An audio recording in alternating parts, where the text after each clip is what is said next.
Should I? You hit it. Was that right? Did I do that right? That is perfect. Keegan missed it. Yeah, Keegan did miss it. She was looking at her phone. Oh my God. Gosh, I really hope there's no negative connotation with that because we just went live with it. Anyway, gotta love live broadcasts. Anyway, happy Thursday. Today is a very special day because it's Real Estate Now, February 11th, 2021. It's also a great day for just flat interest rates. We're just going to jump right into it. You know, them good old interest rates. I'm going to get serious. We're going to talk about interest rates. I'm trying to get serious. But, long story short, we're staying flat on the interest rate environment. And, you know, there's a lot of mixed signals out there. The Fed just yesterday said that the unemployment is a lot more than what's on the current payroll, and that we're going to have some long-term economic issues, which, I mean, to me is not surprising. If we look at what we just came through, we're gonna be digging out of this for a little bit more. So I don't think. Did they say how long, Keith, they think we'll be digging out of it? You know, that's the magic number nobody wants to stake claim to. They're kind of staying away from that. It's very interesting. So we'll see how long it plays out. They did mention their support that they're going to continue to stimulate the economy and support the economy the way that they need to make sure that we don't go deeper into the hole. So, you know, I think more of the same is going to be through this first quarter. We'll really see the rebound once we get through the next round of vaccinations and we get into like Washington. We're still in the midst of phase one, which is very interesting because phase one has like 6 different buckets to go through phase one, which is mind-boggling. I thought phase one was phase one. Here, all you guys go get it. But anyway, so once we get into phase two and more of the general public is exposed and vaccinated, we'll see how quick the economy rolls over and gets back on the upswing. So I think that's really the telltale sign is when we get to that point. But until then, it's just business as usual. They're going to continue to hold interest rates steady. And there's also been a lot of negative interest talk. And I don't think we're going to go there. So I hope not. Negative interest is not good for anybody, especially our economy and the strength of the U.S. dollar. So let's just. So when you say that, and this isn't a show about negative interest, but you're actually meaning instead of a rate being 2.5%, it actually falls below 0. Well, yeah. Instead of the Treasury being at right now, it's hovering right at 1%, and there's talk that some economists want us to go to negative interest rate environment to really keep all the liquidity in the market and moving through the economy.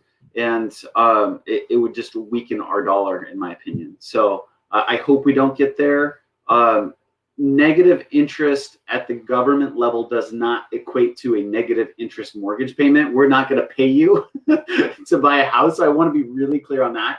If we did go into negative interest, there would still be a spread between the federal funds rate and the treasuries and what mortgage rates are going to be. We're not selling cars, we're selling tangible assets. So there will be a cost to the money. So it's not like a car where you can get 0% interest for the first 6 years. It doesn't work that way. So one of the first things we started talking about a year ago was the forbearance programs, which are all from the initial group. They're going to start expiring, right? The 12 months is up. So I think we'll be talking about that over the next few months in a different show. But to me, that's one of the big things too, that we need to be watching for, which programs are going to be extended, what, if any, what kind of help there will be, if any. Otherwise, this April, May, June, July is the 12 months is due for a lot of people. Yeah, and just to put it out there, and one other interesting facet that I've noticed that some folks are saying, well, their mortgage company's servicer isn't letting me have continued forbearance or what have you. And I'm finding that there's a key point of the CARES Act that hasn't been very well sent out to everybody. The CARES Act only qualifies for Fannie Mae, Freddie Mac, FHA, VA, and USDA loans, right? So if you don't, if those servicers aren't your servicer, it's not a mandate, right? Those banks, those mortgage servicers will work out your mortgage however they want to, right? So definitely now is not the time to be ostrich and head in the sand. You got to go ask those servicers. You got to get really clear on what your options are. So yeah, we will definitely be tracking that topic. But our hot topic today, what are we doing today? We're going to talk about an even hotter topic because it's got a time specific. We're going to talk taxes today. We're here in Q1. That means all of us are getting ready to pay Uncle Sam, get a rebate from Uncle Sam, put together our taxes, which are ever annual changing puzzle, right? So every year we get to figure out how our situation is going to put on a 1040 and what that will look like. So to join us today, we have a trusted advisor and somebody that I've known all my life, my brother. You know, I have a huge advantage. Don is my CPA.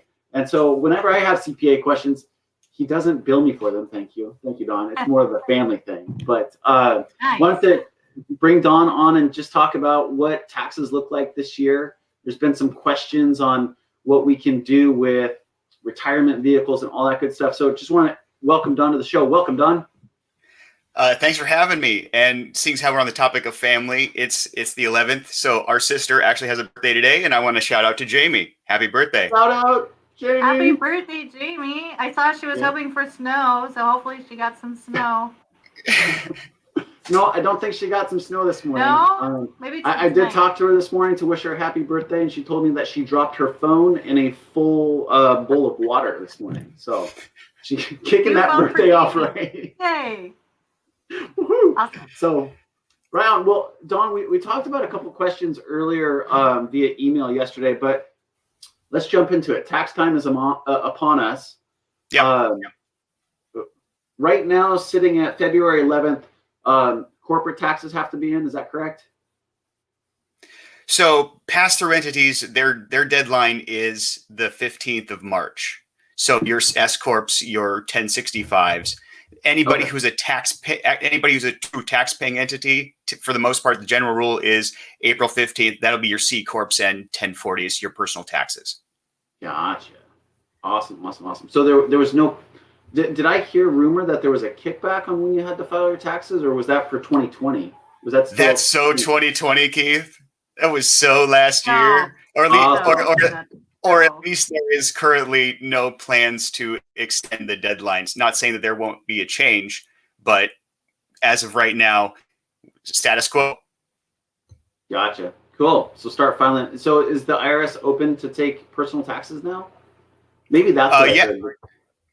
Yeah, so there was a delay because of the new updated kind of tweaks to the tax law at the end of the year, where the IRS had to prepare and get their software ready. So they didn't accept returns, specifically 1040 returns, until just recently. And actually, I got my first acceptance 2 days ago. So we're off and running. Wow, okay. It kind of sounds like the CFPB when they want us to do changes in the mortgage industry. They're like, yeah, so how about March 1st? Could you do that? Okay, we'll try. But anyway, so everybody's locked, loaded, ready to go. Go file those taxes is what you're saying. Agreed. And so with that, we're going to head and move forward to, did you lose me? No, we can still hear you. Go ahead. Okay. You're just a little late. We would go ahead and move forward on filing the tax returns as normal, and get your tax documents to your professional and keep on moving. So I'm sure the next question, with the delay in being able to file, people are going to say, is there going to be a delay in getting our refund back? Have you heard any questions around that? I haven't heard much rumblings on a delay in payment, and we'll see what the real world says when it comes time. You know, I'll tell you in 2 or 3 weeks when my first direct deposit doesn't come through. Right. Yes. We got a question from Deb Starr. Hey, Deb, if a person received interest income on a mortgage note, when does the 1098 form need to be delivered to the IRS and payee? That's a good question. So typically those are done in January, and then the IRS needs to receive them by the end of February, from my recollection. I don't file 1098s on the regular, so I'm not super versed in that realm. So, Yeah, but the general rule is you should have them already. Yeah, 1098 is the mortgage interest proof that you paid mortgage Absolutely. interest. Yeah, okay. Correct. So for all you mortgage holders out there, your mortgage servicer should have issued that. I know a lot of them are pushing them online. And I know when I got mine, there was a very specific note on the service. So Loan Depot has my loan, big shocker there. But when I logged into our portal, it says 1098 may be delayed due to mail backups. So mail is still being delayed to some places. So just that may be a better way to go about it, is log onto your servicer's website and see if your 1098's up there. For some reason, I thought people had an extra 30 days this year to deliver everything. And maybe that's, to your point, Keith, there's some delay.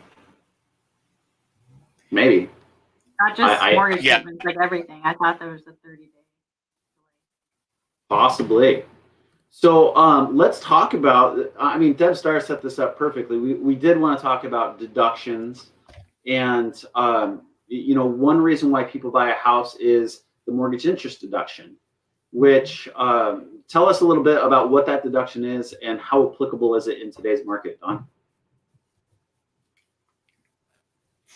So mortgage interest is very interesting in regards to, we're in a transitionary period between the 2017 tax law update.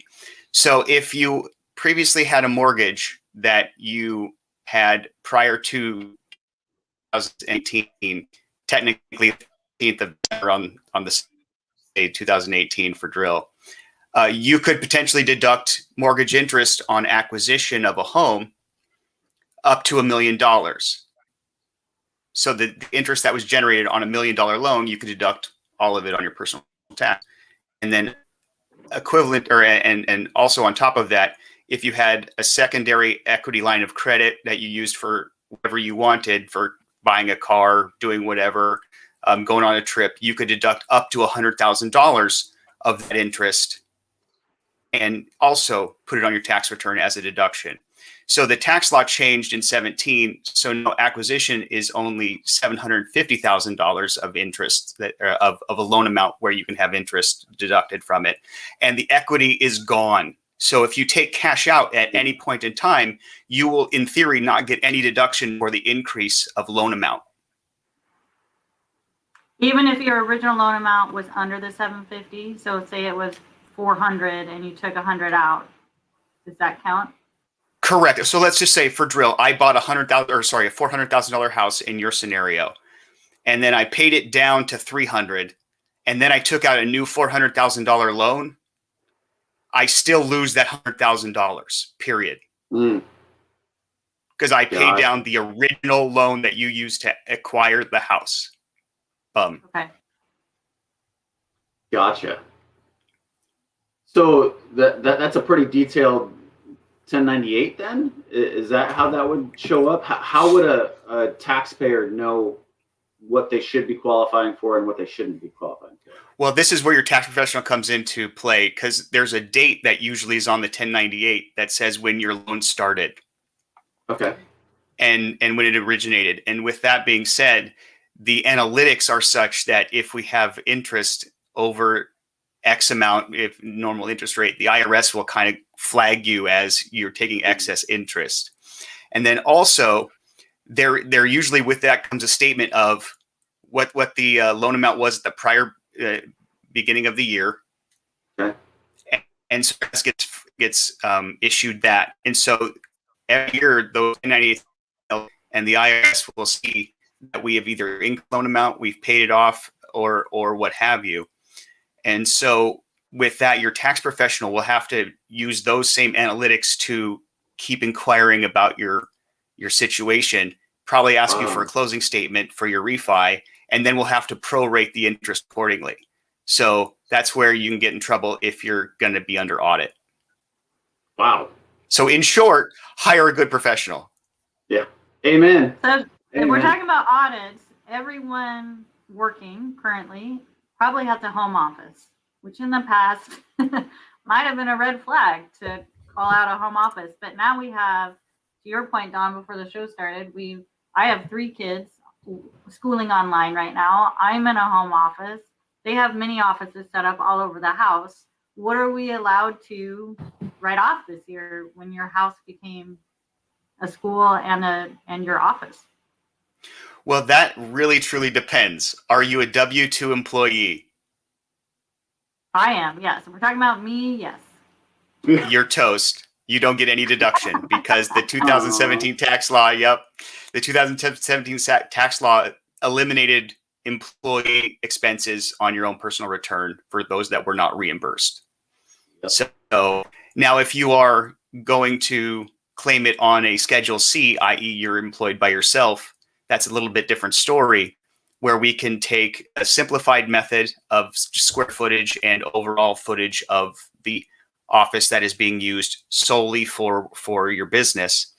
And that is $5 per square foot of the office.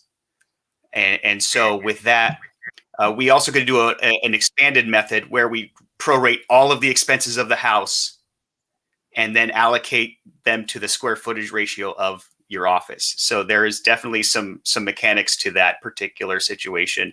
But the general rule is that if you're employed by somebody else, you're toast. You're dead in the water. And what about? Is there any carve outs for a treehouse? No treehouse carve outs, Keith. That's $2 per square foot, Keith. $2. So nothing for kids schooling at home. Not computers parents bought. None of that kind of stuff. Extra school supplies or Wi-Fi. No one can write off any of whatever they had to do to get through homeschooling. Sorry about it. Got it. Yeah.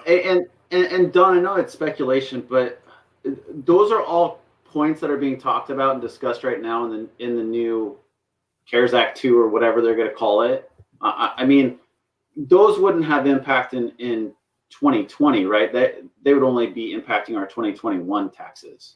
Correct. I mean, they could prorate it, and that would just cause a bunch of headaches. Or sorry, backdate it, and that would cause a bunch of headaches. But the facts is that this one, I believe, is going to be more prospective as far as that's concerned. And Gotcha. And nowhere are we going to get a lot of relief for 2020 per se is my brief reading and such. And to be clear on the 1.9T package that they're going to try to pass, I haven't done a great deal of research because it's just so fluid right now. We don't know what's going to stick and what's not. Yeah, lots of good stuff there. So I wanted to also talk about, we're mortgage and real estate shows, so we talk about other deductions that homeowners have, and that comes in the form of our ever rising property taxes, right? So can we do it? I hear a lot of stuff out there that people come to me and say, oh, I heard I can only deduct my owner occupied. I can't deduct my non-owner occupied, my second homes. What can you, when it comes to real estate taxes, what can you deduct? So you can deduct taxes on your properties, specifically those that are not being rented. Those would go elsewhere on the tax return. But a typical first home, second home situation, you would be able to deduct your property taxes accordingly. Keep in mind that the itemized deduction for taxes is now limited to a maximum deduction of $10,000. No matter if you paid hundreds of thousands of dollars, you're only getting 10. And that includes if you have sales tax, like state of Washington is here, we would get a sales tax deduction, and then that would be in the same bucket as your real estate taxes. So there's going to be an issue with that. So you're definitely going to take a haircut on the real estate taxes if you're paying exorbitant amount. And then the same thing applies to a state like Oregon, where they have income tax, where the income taxes that they pay also go in that same bucket, differently from Washington, because we're sales tax, obviously. But it definitely affects the deductibility of your real estate tax. You will definitely be limited to 10 grand. And that's going to be about the end all be all of that. So that tax bucket really turned into any other tax that's not federal tax can go into that bucket, not to exceed 10 grand. A little general, but yeah, for the most part, yeah. Okay. Interesting. So what about the people buying a house now, like who bought a home last year? What points can they write off? Oh, points are points are deductible, just like they are mortgage interest, and they're treated as just prepaid interest with a carve out that allows them to deduct them year one instead of amortizing them over the life of the loan. So that's not changed. Gotcha. And so if you pay points in a refinance, that's a different story. We'd have to allocate those throughout the term of the loan. Oh, really? Yeah. Good to know. Good to know. And that's also origination discount, both. Doesn't matter what kind of point. Stacy, can you repeat your question? For points, is it both? There's two types of points in mortgage, right? Origination and discount. So if someone were to do a refinance, is it any kind of point? Is the tax deduction? Typically, there's some arguments both sides, but typically we try to encompass if it's going to be true discount, that's what we're going to be predicated on. So structure your deal accordingly. Some people are more aggressive and they take the stance of taking the origination as well. So I'm not one of them. I'm true for paying points. We're paying points for the interest rate. Discount point by definition is a cost to buy down the interest rate of a mortgage loan. Right? Correct. So you're in essence prepaying the interest associated with that lower interest rate. So so that origination runs that gray area, which I think is a reason why you see a lot of the lenders out there have moved away from an origination and just line item all their different costs. So, so there's always that should I stay or should I go question. Like people like, should I itemize and put it all together, or should I just take the minimum standard deduction? Because that was a substantial difference coming out of 2017, was it not? Correct. The standard deduction was increased to $24,000 at that point in time, and it's gone up. Cost adjustments every year, and so if you're not in the neighborhood of getting over as a married couple, 24,800 in regards to your real estate taxes, your medical expenses that count, your interest on your mortgages, and then charitable deductions, you might as well not even worry about it. If you can't get to the 24,800 hurdle or the 12,400 hurdle if you're single, it's going to just be waste of your time, really. Gotcha. Just you might as well just take it. Absolutely. Push the button. And it's going to be cheap, and it'll be cheaper for you because then your tax preparer doesn't have to continue to process that paperwork and try to do the analysis. If you already know, you might as well save them time. It'll save you money. Gotcha. So let's talk a little bit about our landlords out there. How does what guidance do they have with the CARES Act? There was a moratorium on evictions, all that good stuff. So when they go to look at these rent rolls and what have you, is that money that's accounts receivable? Is that revenue that they get this year? How does that look for them filing their taxes? Yeah, so typically I'm going to stay in the realm of small landlords, someone who has 3 or 4 properties in their active or less. So typically those people are cash basis taxpayers.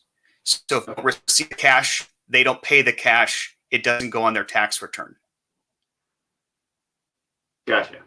And so it would be the rent forgiveness or deferral would just simply be a reduction in revenue for that activity, that rental activity. And same thing with if they were lucky to have forbearance on a loan that they pushed off into the future, it would just be a reduction. They wouldn't have paid the interest, therefore they wouldn't get the deduction. And so that would be an area in which you potentially could have a situation that would be either advantageous or not so advantageous, the way you structured the beginning of your payment cycle again when you talk to your bank, because it could be an increase in interest. It could be you have to pay all your interest right now. It could be a myriad of things. And so that's what you need to be very mindful of when you are talking with your bank. Yep. Yeah, we alluded to that a little bit earlier today. So, you know, I know I've asked you the question, and I think there's still a lot of questions with regard to investment vehicles, retirement investment vehicles, 401ks, and what the CARES Act is allowing people to do with that money. How is that going to impact their taxes? Like, I think you can, correct me if I'm wrong, you can pull out $100,000 without a taxable event as long as you repay it over the next 2 years, 3 years. Did we lose you, Don? Well, there's definitely that carve out where you can take out. Say, are you here? Can I hear you? Yeah, Hello? I hear you. Can you hear me? The magic of digital. No, there is still that there was that carve out in 2020. Sorry, anybody who wants to do it in 2021 because it's currently not on the books. Where you could take out $100,000 from a qualified plan, and you would then be able to. There's a few different ways to do it, where you could have a tax deferred or a zero situation for that particular withdrawal. That the 10% penalty for early withdrawal is on those funds, and then you can do a couple different things. You can either claim of the retirement funds that you pulled out on your tax return this year. And then if you repay it over 3 years, you could then go back and amend and get your money back that you paid the taxes on. Oh, gotcha. You can prorate it over 3 years as far as the income is concerned. And then as you pay it off, you would then claim less income as you go along. And then you could take a credit for later years for taxes paid. And then so those are like the two most common ones. Now, I haven't dealt with it yet, but I know it's coming, and I'll have to do the major research on how the mechanic of it works when it comes to my clients. But they'll have a couple of choices, and they need to talk to their preparer about it. Yeah, I just want to circle back. You said the 10%, you glitched out there a little bit. It's still applicable, the 10% early withdrawal, or it is not? No, sorry about the technical issue in that regard, Yeah, but no, the penalty has been waived for 2020 withdrawals in that regard. Gotcha. Awesome.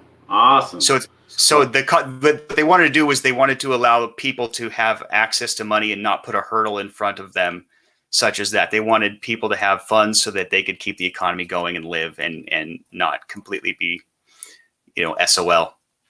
It gets back to what I always say: liquidity is king. You got to stay liquid. If you're not liquid, you're in trouble.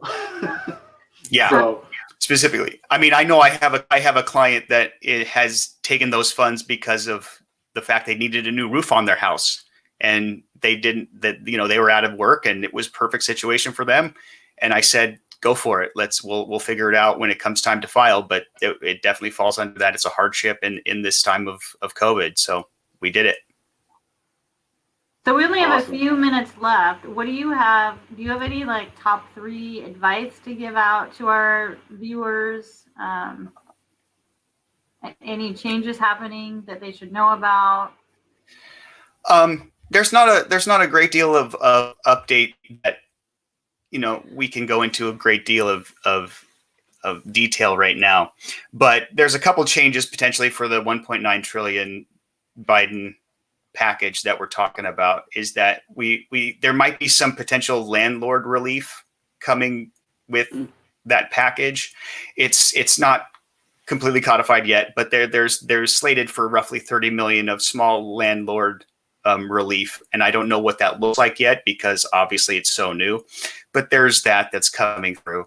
And then I just want to reiterate to anybody who's buying a new rental property, there's definitely a situation in which I would recommend potentially having a cost segregation done on your house so that you can take accelerated depreciation on those fixtures and other items that are not part of the house per se. They're lesser lived items, and therefore they can be depreciated quicker, and that'll help them with their taxes. So can you give an example of one of them might be? Yeah, so you'd break the house up into systems such as, the roof, the structure itself, the plumbing, and then like the fixtures, the countertops, the sinks and such like that. Those would be something that we could be able to depreciate quicker, especially if they're not integral to the minimum requirements of the house. Got it. Nice. Well, just a shout out from Carla there. Carla, thanks for tuning in. It is great information. And Don, thank you for coming on the show. I appreciate it so much. I'm sure you're busy as all get out. Yep. Tax time. So. No, thank you for having me. Absolutely. We'll catch you next go around, and enjoy the afternoon. Get ready for the snow. Get ready for the snow. I'm ready, baby. Right on. Catch you later. Well, there you have it. Don't be taking out that money from your qualified plans right now, because 2020 is over, people. But yeah, it's so definitely much information. I mean, I think it just really shows how you need to have an expert. To me, like, yeah. I don't know. I know there's so many people that just file online, and great, more power to you. But just there's so many changes, and it's so complicated. I would want to work with Don. Yeah, absolutely. And I'm very blessed to have a CPA as my brother. So, right on. Yeah. Well, look forward. Thank you all for tuning in, and look forward to seeing you guys next week here on Real Estate Now, and we'll kick it off Thursday at 10 a.m. Until then, have a